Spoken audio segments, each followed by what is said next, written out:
안녕하십니까. 윤땅의 리딩북 시작하도록 하겠습니다. 오늘은 조금 다르게 색다르게 저희 집 앞에 있는 법한 포구 쪽에 왔고요.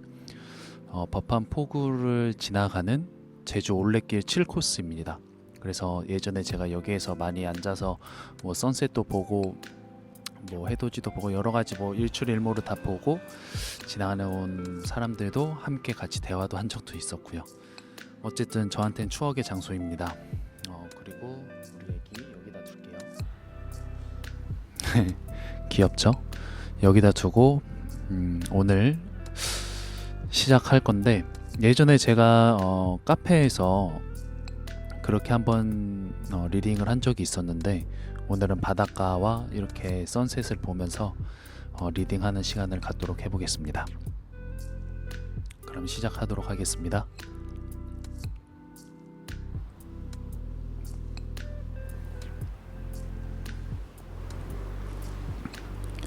극단의 감정에 휩쓸리지 않을 것. 20대 후반의 여성이 남자친구에게 납치되었다는 다급한 전화를 부모에게 걸어왔다. 전화는 곧 끊기고 놀란 부모는 경찰에 바로 신고를 했다. 무려 3천여 명의 인력이 동원되어서 그들을 찾아 나섰다. 돌연 행방을 감춘 두 사람을 찾는 일은 쉽지 않았다. 남자친구는 30대 초반이었다. 남자친구가 그녀를 납치한 이유는 부모가 결혼을 반대했다는 것이었다. 사람들은 여러 정황상 두 사람이 어린 나이도 아니니 어디서 잘 지내고 있을 것이라고 말하였다. 그러나 그 예상은 빗나갔다. 어차피 결혼 못할 것이라면 오늘 우리 둘 다 같이 죽자. 이러면서 남자는 여자친구를 납치해서 자취를 감춘 것이다. 무사히 지내고 있을 거라던 사람들의 바람과 달리 비극적인 일이 벌어졌다.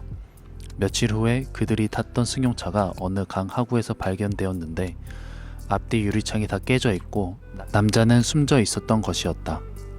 함께 타고 있던 여자는 실종된 상태다. 이 사건의 핵심은 무엇일까? 그건 바로 남자가 부모의 결혼 반대라는 불편한 상황에서 자신의 감정을 조절하지 못한 점이다. 부모는 자식의 결혼을 얼마든지 반대할 수도 있다. 또한 찬성할 수도 있다. 그건 개인의 선택이기 때문이다. 우리가 다른 사람들의 선택까지 일일이 다 관여할 수 없는 노릇이다. 대통령이 전 국민의 선택을 모두 관여할 수 있는가? 어떤 국민이 저녁 식사로 비빔밥을 먹는 것이 마음에 안 든다고 그 국민의 집에 찾아가서 화를 내는 대통령은 없다. 만일 그렇게 수천만 명의 삶을 간섭하다가는 대통령은 스트레스로 조기 사망할 확률이 높지 않겠는가? 아무리 대통령이라고 해도 다른 사람의 생각과 선택을 자기 맘대로 한다는 건 불가능한 일. 모든 권력을 쥐고 있던 조선의 왕조차도 백성의 모든 선택에 대해 왈가왈부할 수 없다. 타인의 생각을 자신의 마음대로 조정하지 못한다고 해서 분노하는 건 부정적인 사람의 태도다. 긍정적인 사람은 다른 사람의 생각과 그에 따른 선택을 존중한다. 그걸 이해하지 못하고 자신의 감정을 컨트롤 못한 채 죽음이라는 최후의 선택을 한 것은 잘못된 일이다.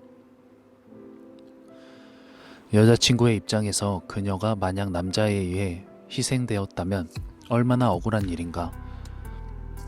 자신은 전혀 그런 의도가 없었는데 타인에 의해 소중한 생명을 잃게 된 것이기 때문이다.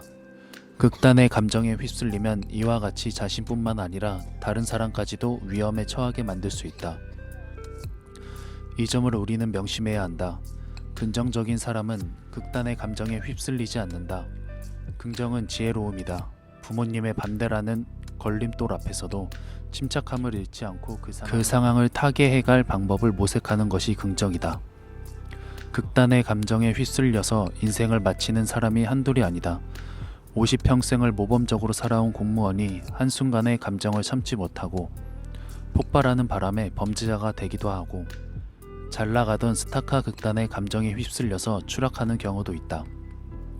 명예를 잃고 건강도 잃고 주변에 있던 사람들까지도 잃게 만들며 긍정적으로는 삶 자체를 황폐화시키는 것이 극단의 감정에 몸을 맡기는 일이다. 그러므로 여러분은 어떠한 경우라도 침착해야 한다. 극단적인 감정이 생길 때 가장 유의해야 하는 건 자신이 지금 무슨 생각을 하고 있는가를 점검하는 것이다. 타인을 해친다거나 물건을 부순다거나 자신을 해치는 일을 벌이기 전에 당장 자신의 생각이 지금 무엇에 집착하고 있는지를 깨달아야 한다. 한강 다리 앞에서 극단의 감정에 사로잡혀서 자살을 기도하는 사람이 있다고 하자 그 사람은 현재 수억 원의 빚을 지고 있는 중이다. 그의 생각은 오직 그 빚에 한정되어 있는 중이다. 난 수억 원의 빚을 지고 있어. 난 가망이 없어. 어쩌면 평생을 벌어도 갚지 못할 돈이야. 이렇게 사느니 차라리 죽자. 이러면서 자신의 소중한 생명을 서심없이 한강물에 던지려고 하고 있는 것이다. 이 순간에 그는 자신이 생각이 한 가지에 편중되어 있음을 깨달아야 한다. 만일 그가 그러한 과정을 거치게 된다면 자살 시도를 더 이상 하지 않을 것이다.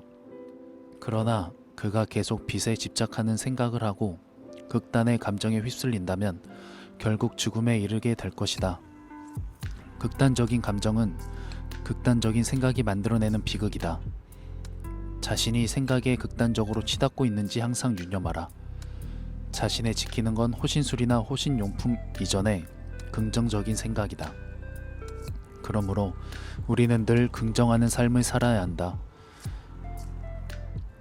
극단적인 감정에 휩쓸리지 않고 생각의 중심을 잡고 살기 위해서는 긍정적인 생각이 필수적이기 때문이다. 이 일이 전체 전명의 일이라는 생각되는 건 생각의 오판이다. 세상에 그런 일은 없다. 오직 그렇게 느끼는 사람이 있을 뿐이다. 가족이 사망하거나 자신이 몹쓸 병에 걸렸다고 해도 그건 일생일대의 비극이 시간이 아니다. 그 일은 스스로가 견뎌내야 할 인생이라는 시간의 일부분이다. 사람은 누구나 가족을 잃고 건강에 이상이 생기는 경험을 하게 되어 있다. 감기 한 번 안 걸린 사람이 어디 있는가? 감기도 따지고 보면 불치병이다. 그러므로 자신의 삶에 드리워진 어둠 한 줄기를 인생 전체를 망치는 죽음의 그림자라고 확대 해석하지 말라. 별것 아닌 일에 목숨 걸지 말라는 뜻이다. 감정을 조절하는 일은 영어 단어를 하나 더 외우는 일보다 중대한 일이다. 토익 시험에서 점수가 제 아무리 높아도 수능 만점을 받았어도 감정을 조절하지 못하는 사람은 성공할 수 없다. 극단의 감정에 휩쓸려서 아등바등하는 사람을 누가 좋아하겠는가? 자기 자신조차도 그런 자신을 용납하기 어려울 것이다. 폭풍처럼 몰아치던 감정도 시간이 지나면 별것 아닌 것이라고 여겨지는 것이 인생이다.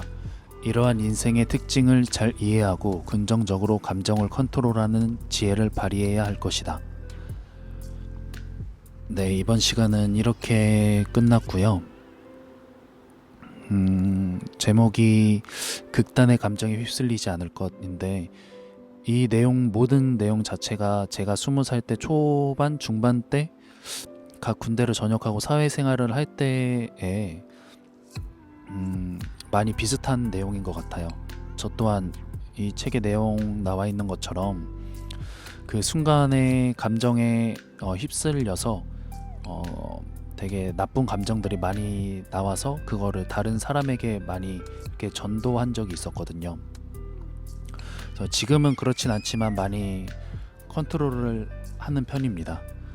그래서 이게 지금 현재로서는 제가 다른 저보다 어린 친구들 여러 친구들이나 이렇게 감정이 휩쓸리는 사람이 있다면 조금씩 조언을 해주기는 하지만 저 또한 어렸을 때는 많이 그랬었죠. 어쨌든 여러분들도 인생을 사시면서 이거는 꼭 어리다고 나이가 많다고 그런 기준이 없는 것 같아요. 물론 사람이 원래 모든 인간이 감정적이기 때문에 그 감정을 이기고 정말 이성적인 생각을 한다는 게 정말 어려운 거거든요. 근데 타고나게 정말 이성적인 사람이 있지만 대부분 거의 제 생각은 한 70% 이상은 모든 인간들이 더 감정적이지 않을까 싶습니다. 그래도 여러분들은 이 책의 내용처럼 앞으로 감정에 휩쓸리지 않고 올바른 판단을 내리셨으면 좋겠습니다. 그럼 오늘은 여기까지 하도록 하겠습니다. 감사합니다. 안녕히 계세요.